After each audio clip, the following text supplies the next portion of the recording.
আসসালামু আলাইকুম সবাইকে। কেমন আছেন আপনারা সবাই? আশা করি খুব ভালো আছেন। খুবই সিম্পল একটা ব্লগ নিয়ে আজকে আবার হাজির হয়ে গেলাম। তো এখানে আমি কাপড়-চোপড় ধুয়ে মেলে দিছি। আজকে একটু বৃষ্টি হয়েছিল, তবে বেশিক্ষণ থাকে নাই।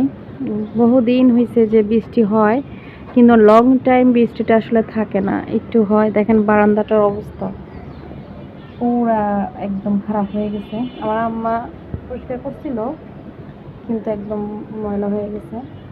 নতুন বাসায় আসার পর থেকে আসলে এভাবে রশিগুলো টাঙানো হয়নি, এই জন্য কাপড় মেলতে খুবই কষ্ট হয়। তো আজকে ভাবলাম কি রান্না করতেছি সেগুলো শেয়ার করব। আজকে খুবই সিম্পল রান্না করব। সিম্পল বলতে ভুল হবে, মানে আমার মেয়ের জন্য পোলাও রান্না করব, দেন হচ্ছে চিকেন রান্না করব। ও পোলাও চিকেন খেতে খুবই পছন্দ করে। এই যে সে কি করবে, জামা কাপড় প্যান্ট একটা একটা পরবে আর ওয়াশরুমে যেয়ে সবগুলো নষ্ট করবে, এই অবস্থা আর কি। তো মেয়ে ঘুমাচ্ছে, যে ছেলে মেয়ে দুজনেই ঘুমাচ্ছে বাচ্চা। তো ওনারা ঘুমাইলে কি হবে, মানে ওনারা ঘুমানোর পরে দেন হচ্ছে যে আমার বাকি কাজগুলো করতে হয়। এখন অলমোস্ট বিকাল 4টা বাজে, আমি মাত্র শাওয়ার করেছি।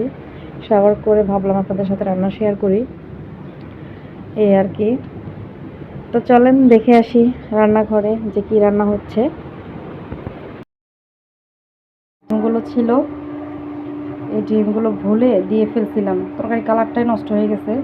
আসলে খেয়াল করিনি, আমি আগের দিন মুরগিটা ম্যারিনেট করে রাখছিলাম, পরের দিন আর উঠাইতে ভুলে গেছি রাত্রেবেলা। সকালবেলা উঠে রান্না করছিলাম, আর এখন মনে হয়েছিল যে ভাবছি যে আপনাদের সাথে শেয়ার করি যে এই জিনিসটা দিলে তরকারি কালারটাই কিন্তু একবারে নষ্ট হয়ে যায়।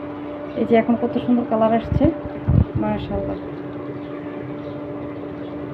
এটা আমার মামনির জন্য। মামনি গেছে দাদির বাসায়। এই যে রান্নার পরে যে চিকেনের মধ্যে এরকম তেল ভেসে উঠলে দেখতে খুবই সুন্দর লাগে, টকবক টকবক করে ফুটতেছে, খুবই সুন্দর লাগতেছে দেখতে, আকর্ষণীয়। আর কালারটা আসছে খুবই জোস। ইউসুফে ঘুমাচ্ছে, দেখি কে কল দিছে, আমার কল আসছে। জান্নাতে ফোন দিছে মা। ইউসুফ এখানে ঘুমাচ্ছে, আমার বাবাটা ঘুমাচ্ছে, ওকে ঘুম পাড়িয়ে কাজ করতেছি। একটু ধরো, ফোন ধরো, এই যে কাইটে গেছে নাও। কালকে তো কয়েকবার ফোন দিছে, তুমি ধরো নাই। আমার মেয়েটা না থাকলে ঘরটা পুরো ফাঁকা ফাঁকা লাগতেছে। তো রান্নার সাবজেক্ট আগে ক্লোজ করতেছি, যে সবই অগোছালো। এখানে লাইট অফ, তো এই জন্য এমন দেখাচ্ছে যে সব কিছু এলোমেলো।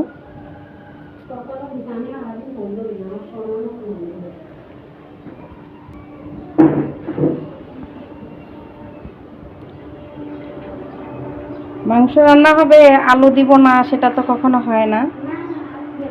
আলু দিব, এই যে কষাইতেছি।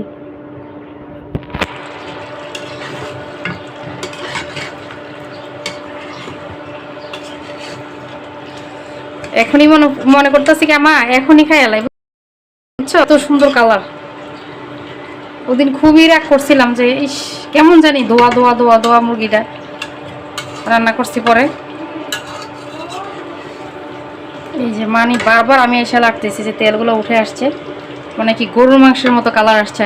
আপনারা একটু কমেন্ট করে জানাবেন তো কালারটা কেমন হয়েছে।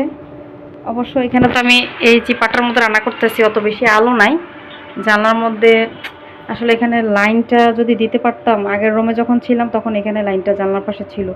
আর এখানে ভিডিওটা খুবই কালারফুল আসে। এটা রাখছি পোলাও রান্না করার জন্য। আসলে বেসিক্যালি আম্মু পোলাও রান্না করতে বলছিল, পরে আম্মা তো বেশি ভালো পোলাও রান্না করতে পারে না। ফোন দিছে, হ্যালো আসসালামু আলাইকুম। না, এই যে ঘরে।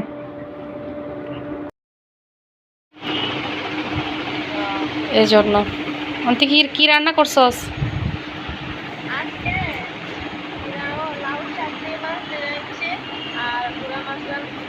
ও, তুই যা বলছস তা কিন্তু ভিডিও হইতাছে, বুঝছস?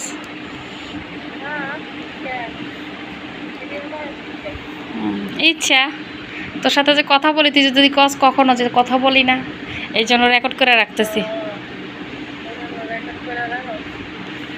নোয়াখালীর গোষ্ঠী, তুই ভালো করে কথা কইতে পারস না। ও, আমি না কেউরে ফোন দিই না, কেউরে এখন কি লেগে ফোন দিই না কই শোন, যখন একটু ফ্রি টাইম পাই তখন নিজে বাঁচতে শত দেয়, বুঝছস?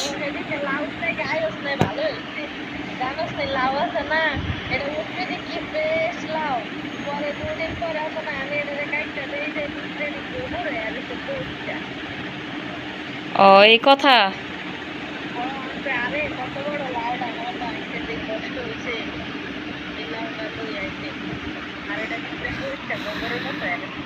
আসার সময় সবজি নিয়ে এসেছিলাম, খুবই ফ্রেশ লাগতেছিল সবজিগুলো। এই যে আমাদের ঘরে তো আমরা মানুষ কম, আমি মাইমুনার বাবা দুজনে সবজি, মাইমুনাকে খাওয়াই মাঝে মাঝে সবজি। এই যে একটা করলা কিনে নিয়ে আসছি, সবসময় আমি চেষ্টা করি একটাই করলা আনতে, কারণ আমরা দুইজন মানুষ একটা করলাতে হয়ে যায়। অবশ্য মাঝে মাঝে করলা ভাজি করলে ভালোই লাগে। আমি করলা তো বেশি পছন্দ করি না, বাট রান্না করতে খুবই ভালো লাগে। কেমন একটা অদ্ভুত বিষয় না, এটা খেতেও তো পছন্দ না, কিন্তু রান্না করতে খুবই ভালো লাগে। দেখেন এত সুন্দর কালার, খুবই ভালো লাগতেছিল। আপনাদের কেমন লাগতেছিল কমেন্ট করে জানাবেন। আর এই দুইটা সবজি কিন্তু অলমোস্ট হাফ কেজির উপরে আসছে, অনেক বড় বড়। আপনারা হয়তো আমার হাতের সাইজ দেখে বুঝতে পারতেছেন। তো আপনারা তো পুরো ব্লগটাই দেখলেন, যে আজকের ব্লগটা খুবই ছোট ছিল, সিম্পলের মধ্যে। কেমন লাগলো, আর করবো আমার রান্নাগুলো শেয়ার করার জন্য। আমার মতো যারা রান্না পছন্দ করেন, রান্না দেখতে পছন্দ করেন, তারা অবশ্যই আমাকে কমেন্ট বক্সে জানাবেন। আজকের মতো এখানে আমি রাখতেছি, নতুন ভিডিওর জন্য অপেক্ষা করবেন। আল্লাহ হাফেজ, আসসালামু আলাইকুম।